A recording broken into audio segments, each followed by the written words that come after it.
Olá pessoal, como é que vai? Tudo certo? Eu sou o Brandon, eu sou professor de literatura, redação e teatro e atuo na cidade de Franca já há um tempinho nessas áreas. Também sou ator e diretor, trabalho com teatro já há um bom tempo também. E tô passando aqui hoje para poder falar um pouquinho com vocês sobre obras que porventura marcaram a minha formação, obras que eu gostei muito por N motivos, né, por N fatores. Enfim, tô aqui para falar um pouquinho sobre algumas obras, tá? Tô aproveitando para fazer isso, né? Claro, nesse período agora que a gente tá em quarentena, então eu acho que a gente acaba ganhando algumas horas livres que não necessariamente talvez a gente teria. E vamos aproveitar para preencher essas horas com conteúdos relevantes, fazendo leituras que porventura sejam positivas, né? Para que a gente consiga sair um pouco desse momento tão pesado e árduo que a gente está vivendo. Então a ideia é essa, falar um pouquinho sobre obras que porventura permearam a minha formação enquanto mestrando, enquanto graduando, enquanto ator. Então eu vou trazer um pouquinho sobre isso, tá? Começo hoje com uma das minhas obras favoritas, tá? É a obra Claro Enigma. Essa obra foi escrita por Carlos Drummond de Andrade, que é esse senhor aqui super simpático, tá? Que tá aqui atrás, né? Nesse painel que a gente tem aqui no estúdio. E vamos falar um pouquinho, né, sobre o Drummond, sobre essa obra que eu separei. Pessoal, o Drummond, ele é um poeta brasileiro, tá? Pertencente aí né, ao movimento modernista. As suas obras são situadas através dos críticos, né, que definem essa obra as obras do Drummond como obras modernistas.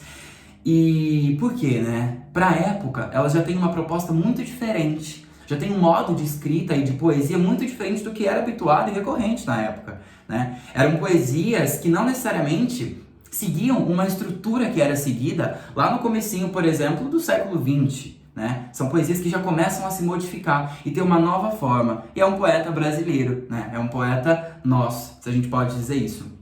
Vale lembrar, pessoal, que além de poeta, o Drummond também escreveu contos, também escreveu crônicas, também foi tradutor, né? Mas acima de tudo a gente fica conhecendo o Drummond principalmente pelas suas poesias. O Drummond, além disso, ele teve várias fases dentro da sua produção literária. Por exemplo, a primeira delas é conhecida como Eu Menor que o Mundo. Sinteticamente, de forma bem rápida mesmo, essa fase Eu Menor que o Mundo seria aquela fase marcada pelo termo gauche, né? Esquerda, é uma fase em que ele se via como um desajeitado no mundo, tá? O poema de Sete Faces, que eu posso deixar disponível aqui para vocês, marca muito bem essa fase. Além disso, uma obra muito conhecida que já seria de uma segunda fase do Drummond, a fase Eu Menor que o Mundo, ou seja, o Drummond ele abre espaço para críticas sociais. Vai falar de injustiças, vai falar de uma fase mais esperançosa. Seria uma segunda fase do Drummond, uma fase de mais esperança. Obras conhecidas, por exemplo, seriam O Sentimento do Mundo e A Rosa do Povo, tá? Que são obras com esse aspecto mais crítico, mais incisivo e direto em relação a problemas na sociedade.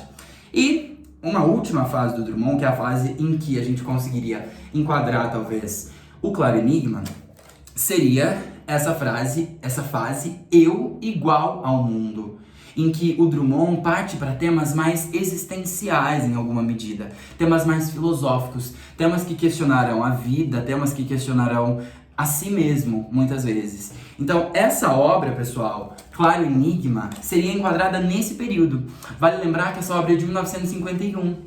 Ou seja, 1951, no mundo, a gente está aí, ó, pós-Segunda Guerra Mundial, a gente tem várias divisões, né? O mundo encontra-se dividido, né? Entre, por exemplo, totalmente polarizado na questão do comunismo e do capitalismo. A gente já começa a encontrar, pelo menos, essa oposição grande que vai se instaurar por todo o nosso modo de vida até hoje. Então, o que vai acontecer? O Drummond ele vai escrever nesse momento de muita instabilidade, a Guerra Fria.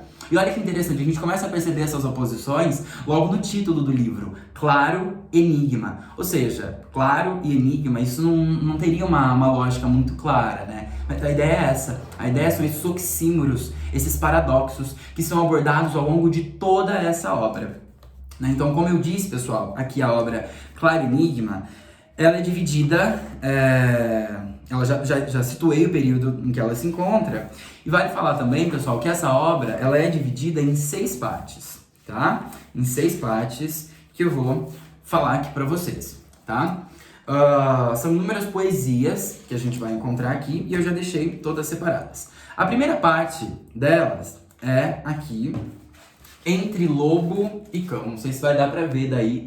Primeira vez que eu faço esse vídeo, então se não estiver legal, depois vocês me falam por onde mudar. Essa parte entre lobo e cão, pessoal, não é necessariamente o cão como cachorro e lobo enquanto animal, tá? A gente tá falando aí necessariamente nessa parte do Drummond, ele está associando a questões mais universais. Aqui é como se ele estivesse entre 2 constelações. Mas por que as constelações? Né? É uma obra de cunho metafísico, então é uma obra que se expande. Tá? Em vários momentos a gente vai ter várias associações ao universo. O Drummond está igual ao mundo, eu igual ao mundo. Tá? Então é isso, amplidão. Tá? É uma obra de aspecto muito vasto. A segunda parte se chama Notícias Amorosas. Tá? Essa parte é uma parte que ele vai de algum modo dialogar e pensar a respeito do amor. Mas o amor pro Drummond, principalmente nessas poesias, não é um amor romântico como a gente conhece lá nas obras do romantismo no século XIX, não. É um amor diferente, é um amor amargo, é um amor doloroso, muitas vezes, tá?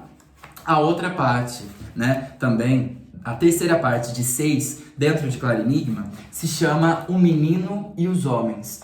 É nessa parte em que o Drummond faz certas homenagens, muitas vezes. Uma das poesias mais conhecidas dessa parte é essa aqui, Quintanas Bar, em que ele fala de um encontro que ele teve com o poeta Mário Quintana. Ele também tem uma parte aqui que ele dedica pro Mário de Andrade, tá? Na poesia Aniversário. Ou seja, então, o Drummond, ele dentro de Claro Enigma, ele tem várias entradas em que ele fala de vários temas, tá? Eu não falei tanto sobre o primeiro tema porque a gente vai ler uma poesia dele, tá? Sobre a primeira parte, sobre Entre Lobo e Cão.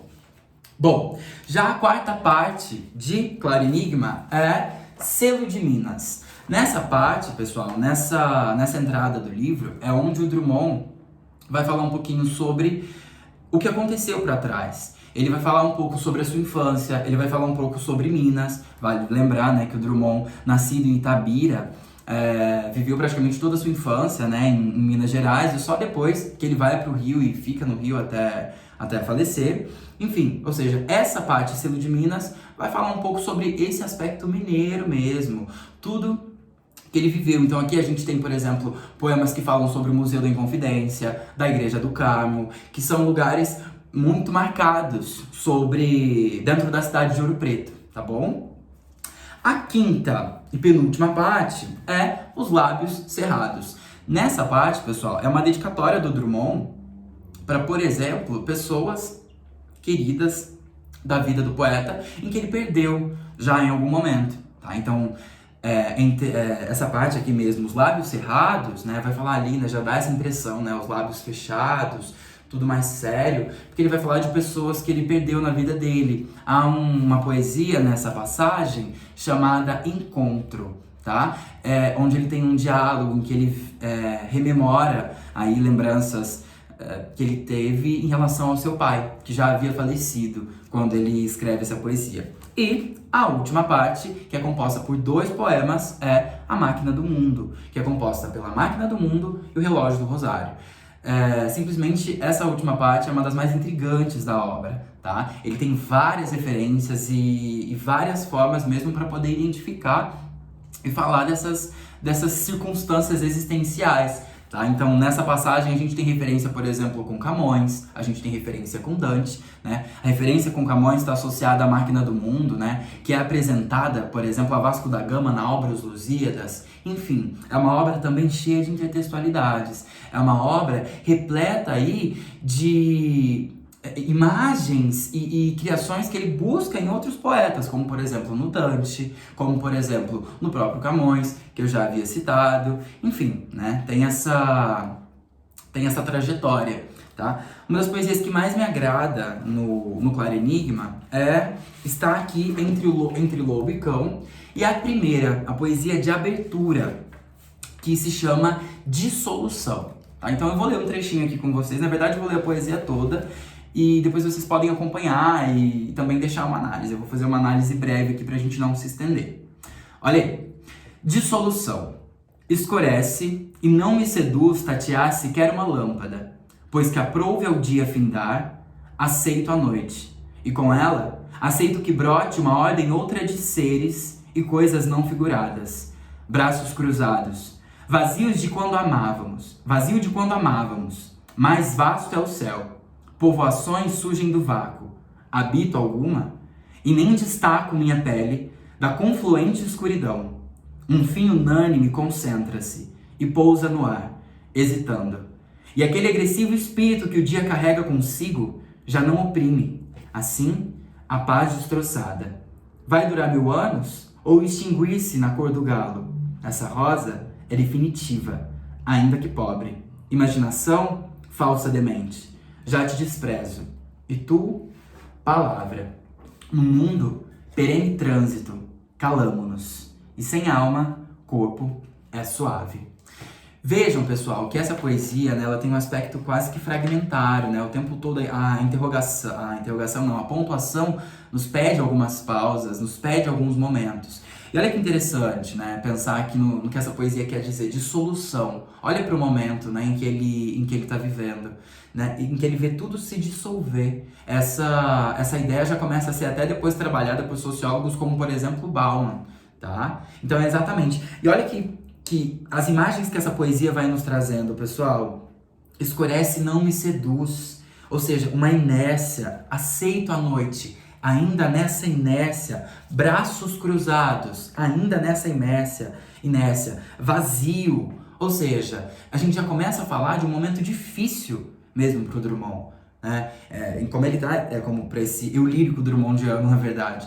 Mas como esse poeta vai construir mesmo um sentimento. A poesia ela vai ter esse poder, ela vai construir imagens a partir do ritmo, a partir do jogo de palavras, a partir das palavras escolhidas que vão nos trazer esse ideal, tá? Então eu acho que é isso, pessoal. Olha aqui, ó.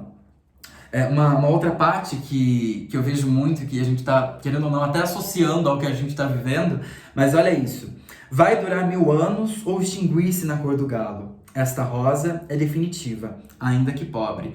Olha essa estrofe da poesia do Drummond, pessoal. Essa rosa é definitiva, ainda que pobre, né? Traz muito do que o Drummond modifica na sua estética. Ele não se resguarda no Claro Enigma, pessoal, a fazer uma crítica diretamente social, a problemas sociais, a questões das injustiças. Não. Ele mudou a sua forma. Ele está falando de outras coisas. Ele dedica Claro Enigma aqui para falar de outras questões que também são importantes e caras para ele. Falar de questões existenciais. Ou seja, essa poesia de solução, esse aspecto que a gente encontra na poesia de solução é de romper com certezas, de pensamentos que talvez eram fixos, que agora começam a se modificar. Querendo ou não, a arte sempre está associada com a realidade que a gente está vivendo, por ser uma boa arte. E, enfim, é isso, pessoal. A gente pode continuar essa conversa em outros momentos, mas eu vou deixar disponível aqui algumas poesias que eu considero... na verdade, não que eu considero, poesias que eu gosto do Drummond, tá? Poesias que me chamam a atenção e algum materialzinho complementar também para vocês, caso alguém tenha interesse, tá bom? Adoraria ficar mais tempo, mas eu acho que aí o vídeo ficaria muito longo e talvez fugiria do propósito. É claro, gosto de lembrar que não se trata de uma análise, apenas uma leitura para que, porventura, suscite o interesse, tá? Na obra. É isso, e espero que vocês leiam Drummond e outros poetas também modernistas, tá bom? É isso, galera, valeu!